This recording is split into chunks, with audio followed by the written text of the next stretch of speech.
이제 선고로 일단 여러 가지로 의혹을 받고 있는 경기도 법인카드 유형에 대해서 또 다른 수사도 탄력을 받을 수밖에 없게 됐습니다. 소고기 초밥 샌드위치, 그동안 숱하게 등장했던 그 단어들, 자극적인 단어들 관련된 수사도 탄력을 받을 것으로 보입니다. 관련 내용 들어보고 이야기를 이어가겠습니다. 분명히 얘기했잖아. 수트케이스랑 줄 때 샌드위치랑 사과랑 챙겨가. 그러면서 샌드위치 얘기까지 했잖아. 제가 못 들은 것 같습니다. 제가. 뭘 못 들어? 내가 그냥 참치 샌드위치까지 사갖고 네네. 야채 까지 얘기했는데 뭘 못 들어? 이 의장팀한테 줄 때 가져가는 것도 샌드위치 몇 시에 가져가냐, 샌드위치 가져가냐, 내가 그 얘기까지 하면서 내가 얘기했잖아.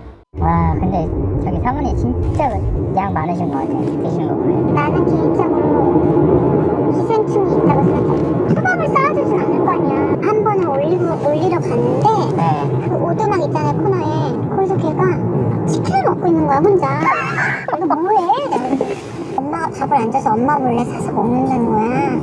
그래서 무슨 소리야? 내가 올린 게 몇 개인데 안심용 하는 거 그 일주일에 한 번씩 올렸어. 잔치를 하시나? 친구들 부르시나? 안 부르시잖아요. 그 사람들한테 말라갈까봐. 응, 나도 미스터리라니까. 예, 지금 들으신 내용은 이 배 씨가 이재명 대표 부부 자택에 음식을 보내는 과정에서 네. 공익제보자 조명현 씨와 나눈 통화 내용, 그 당시 저희가 확보해서 보도해드렸던 내용 중에 일부를 보여드린 건데요. 어제 재판부 같은 경우에는 주요하게는 전현직 의원들 부인에게 기부 행위를 했다라는 선거법 위반 혐의였지만 지금 주진 의원도 말씀하셨듯이 범주 내에서 본다면 법인카드를 유용한 의혹들도 간접적으로 같이 인정했다라고 본다, 이렇게 판단을 했다라는 거거든요. 특히나 이제 또 배모 씨의 사적 수행까지도 인정을 한 것이다, 이렇게 주장을 하셨습니다. 일단 별건이고요. 저는 이 판결에 대해서 물론 조 변호사님 말씀하셨지만 상당히 유감스럽습니다. 왜냐하면 재판부가 아주 전형적으로 쓰는 암묵적으로 방조했다. 그다음에 무죄를 주장하기 때문에 반성하지 않는다라는 취지로 굉장히 질타를 하고, 그리고 본인의 잘못을 제3자한테 전가한다라고 했거든요. 이게 전형적인 그냥 법관의 그런 업무 경험이라든가 어떤 스키마에서 오는 그러니까 가용성 휴리스틱 같은 거거든요. 네. 일정한 본인이 원하는 사실을 모아서 이거를 직접 증거가 없음에도 정황 증거로 해서 유죄로 인정을 해버린 거예요. 그리고 유죄를 인정하면서 사후적으로 올라가는 거죠, 논리가. 네. 그러면 이것이 과연 증거가 있느냐라고 했을 때 증거는 결국 조명현 씨의 진술밖에 없는 상황이거든요. 근데 조명현 씨 지금 뭐라고 하나요? 법인카드 사용할 때는 공공기관이든 지방자치단체는요, 매뉴얼이 다 있어요. 그러니까 법인카드를 이용하는 게 기본적으로 불가능할 정도로 엄격하다라는 이야기를 하고 있습니다. 네. 그런 상황에서 이 초창기 경선 캠프 결성 초창기에 재판부도 인정을 한 것처럼 어떤 매뉴얼에 대한 인지가 없었던 것으로 보인다라고 이야기를 하고 있어요. 그렇다면 김혜경 여사가 인지를 했다고 하더라도 배모 씨 입장에서 봤을 때는 수행하는 사람이기 때문에 더더욱 인지를 못했을 수도 있거든요. 그리고 조명현 씨는 그런 매뉴얼을 알고 있다라고 하면서 절대 불가능하다라고까지 지금 말씀하면서도 김혜경 씨가 몰랐을 리가 없을 거라고 생각한다라고까지 또 이야기를 하는 어떤 논리적인 모순을 또 보이고 있습니다.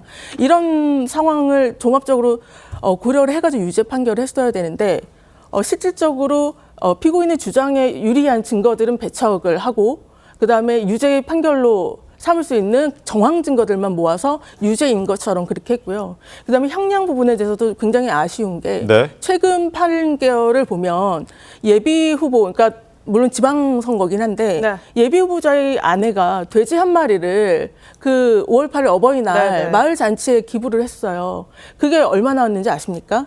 80만 원 나왔어요. 네. 당시 모인 사람들이 6명 이상이잖아요. 그리고 기본적으로 기부 행위를 금지하는 것은 뭐냐면 어떤 금권 선거로 연결이 되거나 돈 권력 관계 이런 것을 이제 방지를 해서 매수 행위를 방지를 해서 공정한 어떤 선거를 유도한다라는 데 있는데, 지금 이 건 같은 경우도 그런 사안에 해당하는지 굉장히 의문이고요. 근데 어제 그 건 같은 경우에는 경선 과정 중에, 그러니까 네. 전현직 의원 배우자들에게 어떻게 보면 이재명 대표의 경선을 좀 도와달라는 네. 취지의 목적의 그 모임이었다, 이렇게 판단하는 내용도 있더라고요. 그런 것들은 대가를 바라고 한 국적이 있다고 봐야 되는 거 아닙니까? 설령 그런 부분이 있다고 하더라도 그런 부분에 대해서 지금 피고인은 부인을 하고 있고요. 물론 도와달라는 취지로 만난 건 맞지만 도와달라고 밥을 샀느냐라는 부분이 사실 쟁점이었잖아요. 도와달라는 그 자리를 마련한 것과 밥값을 계산하는 거랑은 다른 차원이거든요. 도와달라고 또한 자리를 마련해서 도와달라고 말을 하면서 밥값을 냈다는 건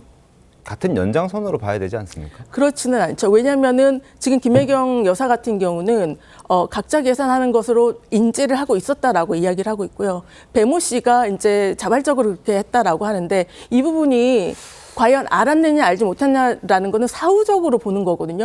이제 알겠습니다. 사후적으로 논리적으로 올라가다 보면 사후 편향성이 있을 수 있고 특히 법원 같은 경우는 그 사후 후견적인 입장에서 판결을 하는 사례가 많기 때문에 최근에 사법정책연구원에서도 이제 연구 과제로 이런 오판을 줄일 수 있는 그런 그 발간서를 책을 발간하기도 했어요. 그만큼 알겠습니다. 법관의 오류도 많다라는 거거든요. 예. 법관의 오류도 많다 말씀 주셨는데 일단 그 직접 정황이 없고 간접적인 증거들로만 판단을 한 거다. 그 부분 어떻게 보셨습니까? 간접 증거도 증거예요. 저희가 직접 증거는 그 요증 사실을 직접적으로 추인할 수 있는 게 추동할 수 있는 게 직접 증거고 변호사님 아시잖아요. 간접 증거도 많이 특히 형사 재판에서 많이 사용되고요.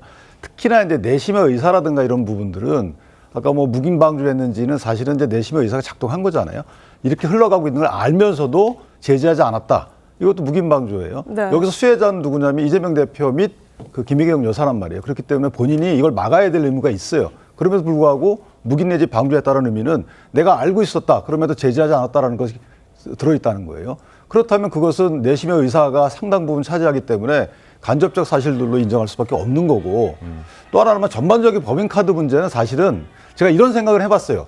굿모닝 하우스라고 해서 경기도 도지사 관사가 원래 있었잖아요. 관사에 음식을 반입해서 여러 사람들하고 같이 회합을 갖고 도정을 의논하는 것은 있을 수 있습니다. 그 부분은. 그래서 그런 생각을 하셨나라고 제가 극단적으로 좋게 생각을 했던 적이 있어요. 그런데 그렇다면 이것을 개인카드로 먼저 결제하고 법인카드를 교체하는 이런 행위를 하지 말았어야 되는 거란 말이죠. 그러니까 네. 어느 모로 보라. 제가 가장 좋게 생각한 그 논리로 보더라도 이번 건은 사실은 이재명 대표와 김혜경 여사가 이 법인카드 이용에 대해서 책임을 져야 되는 부분이고 김동연 지사마저도 작년도 국감에서 얘기했단 말이에요. 61건에서 100건 정도가 부정사용이 있다. 그러니까 민주당 내 또는 경기도청의 수장 이런 분들 다 인정했던 부분들을 몰랐다. 근데 수혜자는 두 분이잖아요. 그럼에도 불구하고 아직까지도 몰랐으니까 내가 책임질 일이 아니야. 이렇게 하는 것이 과연 법을 떠나서 정치인으로서 글쎄요. 좀 조금 더 부족한 자세가 아닌가 싶습니다. 네, 저는 양형에 대해서만 좀 한번 말씀을 드리고 싶은데요. 굉장히 민주당 입장에서는 뼈아픈 판결입니다. 왜냐하면 이게 아까 좀 좋은 예도 들어주셨는데 네. 이 공직선거법은 선거에 미치는 영향이 얼마나 컸느냐 이걸 많이 보는 거거든요. 근데 이것은 대선 예비후보 경선이니까 네. 대선이라는 어떻게 보면 민주적 정당성을 국민들로부터 획득하는 5년의 대한민국 미래를 맡기는 선거거든요. 맞습니다. 그래서 선거의 크기가 컸다는 점이 고려됐을 것 같고 선거 캠프 관계자가 이런 금품을 제공해도 당연히 처벌이 되는데 후보자의 배우자인 점도 가중 요소로 봤습니다. 네. 그거는 아무래도 사람을 만나서 어떤 선거운동을 하거나 부탁을 했을 때 배우자는 거의 후보자랑 유사한 급으로 보는 거예요. 그래서 그 점이 가만히 돼서 벌금 150만 원이 선고된 것이고요. 네.